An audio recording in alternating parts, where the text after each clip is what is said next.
বেগুন হয়তো সচরাচর সবাই আপনারা চিনে থাকেন। এটা খেতে কিন্তু দারুণ হয়। আর এই ভর্তাটা যদি করা হয় তাহলে আরও বেশি টেস্ট হয় এই ভর্তাটা। আর সচরাচর এই গরম ভাতে খেতে কিন্তু এই ভর্তাটা বেশি মজা হয়। এমনকি আপনারা এটা বিভিন্ন রুটি বা চিতই পিঠা এর সাথেও এটা খেতে পারেন এই ভর্তাটা। আর এমনভাবে ভর্তা করলে এই ভর্তাটা আরও বেশি টেস্ট হয়। তাহলে চলুন দেখা যাক কীভাবে এটা ভর্তা করেছে। যা আমার বেগুন গাছ, দেখেন কত সুন্দর বেগুন হয়েছে।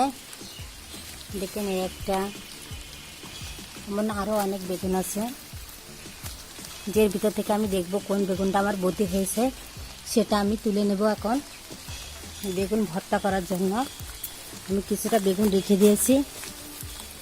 যে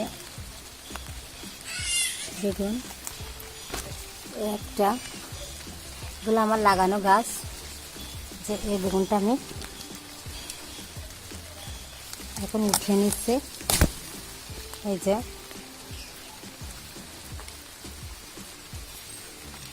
আর আছে কিনা দেখবো গাছে।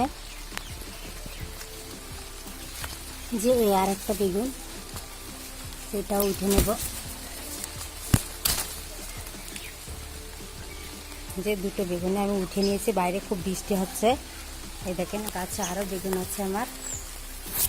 এই যে একটা,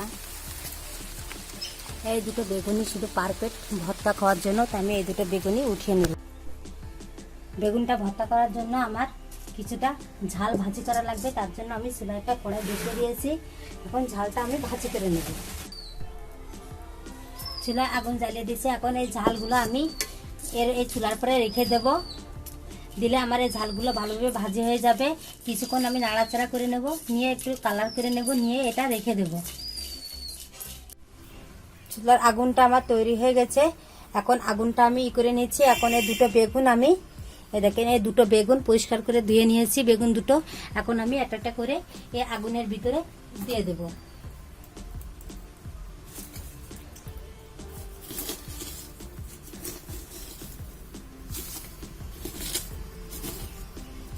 চুলায় পোড়ানো বেগুন খেতে কিন্তু আলাদা রকম একটা স্বাদ লাগে।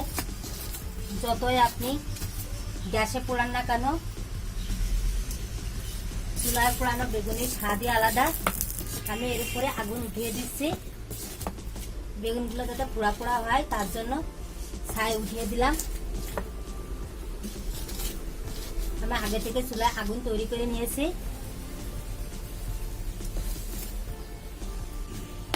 সাবধানে করবেন যাতে হাতটা পুড়ে না যায় আপনাদের। বেগুনটা আমি উল্টে দিয়েছি। এখন এই চুলার উপরে ঝালগুলো রেখে দেব, তাহলে তাতে আমার ঝালটাও ভালো মতো মচমচে হয়ে যাবে, ভালো মতো মিহি হয়ে যাবে। আবার বেগুনটা আমার ভালো মতো পোড়া হয়ে যাবে। এখন আমি বেগুনটা পোড়ানো পর্যন্ত করার জন্য আমার লাগবে কিছুটা পেঁয়াজ কুচি। তার জন্য আমি এখানে 3টে মিডিয়াম সাইজের পেঁয়াজ নিয়েছি। এখন এই পেঁয়াজগুলো আমি কেটে নেব। সবগুলো পেঁয়াজের আমি খোসাটা ছাড়িয়ে নিচ্ছি।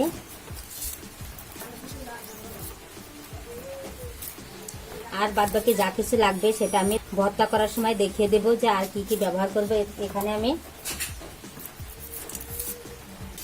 এটা আমি মিহি কুচি করে নিচ্ছি।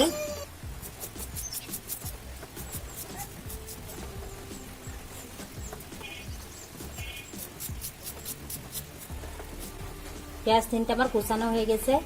আর বাদ বাকি যা কিছু উপকরণ লাগে সেটা আমি ভর্তা করার সময় আপনাদের দেখিয়ে দেবো কি কি উপকরণ এখানে আমি ব্যবহার করব। এই বেগুনটা ভর্তা করার জন্য আমি এই দুটো বেগুন পুড়িয়ে নিয়েছি। উঠানো আর দেখালাম না, পোড়ানোর সময় আমি আপনাদের দেখাইছি। এখন এটা আমি উঠে নিয়ে আসছি। লাগবে আমার পেঁয়াজ কুচি, এই পেঁয়াজটা কুচি করে নিয়েছি। আর কটা শুকনো মরিচ খালি খোলা ভাজি করে নিয়েছি। আর লাগবে আমার সর্ষের তেল। এটা আমি একেবারে সিম্পল ভাবে মাখাবো, একেবারে ঘরোয়াভাবে, কেন আর অন্য কোনো উপকরণ আমি ব্যবহার করব না। এখন বেগুনের উপরে যে পাতলা খোসাটা থাকে সেটা আমি ফেলে দেব। এভাবে এটা আমি উঠিয়ে নিচ্ছি। টান দিলে পাতলা শুকলাগুলো উঠে যাচ্ছে। আমি হাত দুটো ভালোভাবে পরিষ্কার করে ধুয়ে নিয়েছি। ধুয়ে এটা দেখেন কত সুন্দরভাবে পোড়া পোড়া হয়েছে। এটা একটা বেগুনিতে আমার ছড়ানো হয়ে গেছে। একইভাবে আমি এই বেগুনটার থেকেও এটা খোসাটা ছিঁড়িয়ে নেব। এভাবে আলতোভাবে টান দিলে এই খোসাটা কিন্তু উঠে যাবে। এই যে আর বেগুনটা ভর্তা করার জন্য সবসময় আপনারা একটু বতি বেগুনটাই নেবেন, তাহলে ভর্তাটা খেতে মজা লাগে। একেবারে ফ্রেশ বেগুনটা নেওয়ার চেষ্টা করবেন যাতে পোকা না থাকে। যে বেগুনটা আমার দেখেন ভিতরটা কত সুন্দর, এটা দেখেন কত সুন্দর সিদ্ধ হয়েছে। আমি এভাবে রাখলাম যাতে এটা একটু ঠান্ডা হয়। পাশে আমি এখন এখান থেকে কিছুটা পেঁয়াজ কুচি নিলাম। আর বেগুন ভর্তাটা একটু ঝাল ঝাল ভালো লাগে, তার জন্য আমি ঝালগুলো দিয়ে দেব।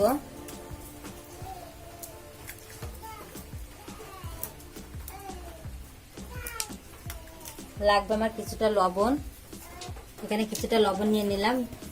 লবণটা আপনারা যতটুকু লবণ পছন্দ করেন খেতে ততটুকু লবণ নেবেন।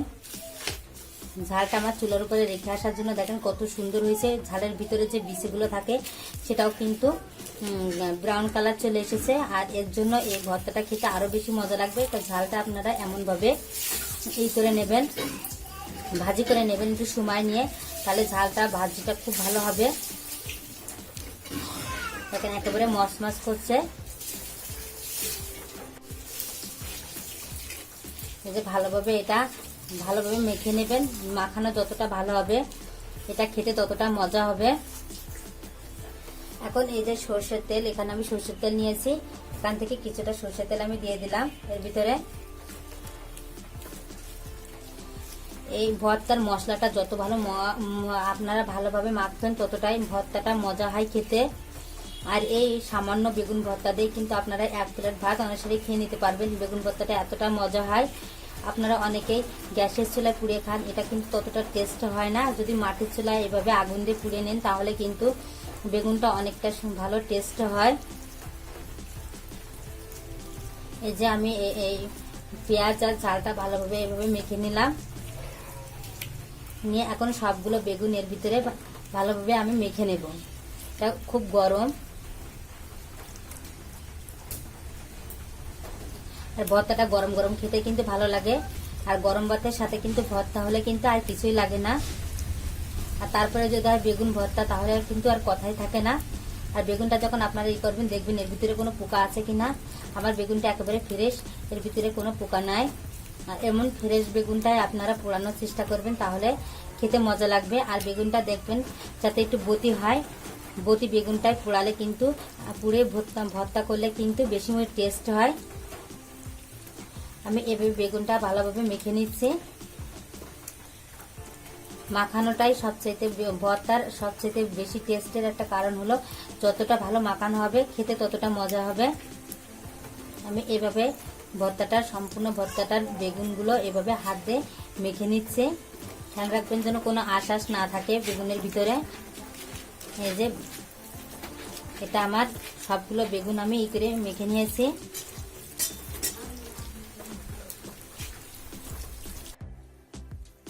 এভাবে ভালোভাবে এটা আমি মেখে নিচ্ছি।